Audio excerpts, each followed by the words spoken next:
دوسری صورت نہیں ہے۔ پھر وہ اسلامی لشکر کے سپہ سالار کو دیکھنے کے لیے قلعے کے دیوار پر آیا، سیدنا ابو عبیدہ بن جراح رضی اللہ عنہ کو بلایا۔ آپ رضی اللہ عنہ جب آگے گئے تو ان سے بھی وہی بات کی۔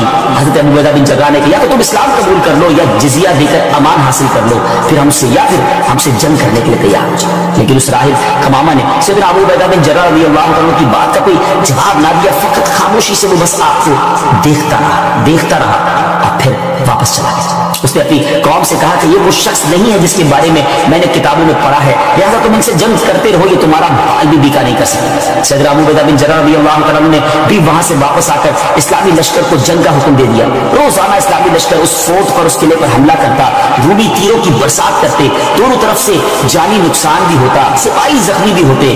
لڑائی 4 ماہ تک جاری رہی۔ جی ہاں ویورز، 4 منتھ تک یہ لڑائی جاری رہی۔ اہل شہر تنگ آ گئے۔ وہ دوبارہ اپنے جو سردار تھا، جو ان کا لیڈر تھا کمامہ، اس کے پاس گئے، ساری صورتحال بیان کی۔ وہ نصرانی راہب جو تھا وہ پھر قلعے کی دیوار پر آیا اور سیدنا ابو عبیدہ بن جراح رضی اللہ تعالیٰ عنہ سے کہنے لگا کہ ہم ہر حال میں تم سے جنگ کریں گے، البتہ ہمارے شہر کو صرف ایک ہی شخص فتح کرے گا جس کے اوصاف ہماری کتابوں میں لکھے ہوئے ہیں، وہ تم نہیں ہو۔ سیدنا ابو عبیدہ بن جراح رضی اللہ تعالیٰ نے فرمایا کہ تمہاری کتابوں میں اس کی کیا اوصاف لکھے ہوئے ہیں؟ اس نے کہا وہ ہم تمہیں نہیں بتائیں گے، البتہ اسے دیکھ کر ہم فوراً پہچان لیں گے کہ یہ وہی شخص ہے۔ ہاں اگر تم اس کا نام جاننا چاہتے ہو تو ہم اس کا نام بتا سکتے ہیں۔ اللہ اکبر، ان کی کتابوں میں اس صحابی کا نام بھی موجود تھا۔ آپ رضی اللہ تعالیٰ نے فرمایا کہ ٹھیک ہے تم اس کا نام ہی بتا دو۔ اس نصرانی راہب نے کہا کہ جو شخص ہمارے اس شہر کو فتح کرے گا وہ محمد رسول اللہ صلی اللہ علیہ وسلم کا صحابی ہوگا، اور اس کا نام عمر بن خطاب ہے، جو فاروق کے لقب سے مشہور ہوگا، اور وہ نہایت سخت گیر ہوگا، اللہ کے کاموں میں کسی ملامت کرنے والے کی ملامت کی پرواہ نہ کرے۔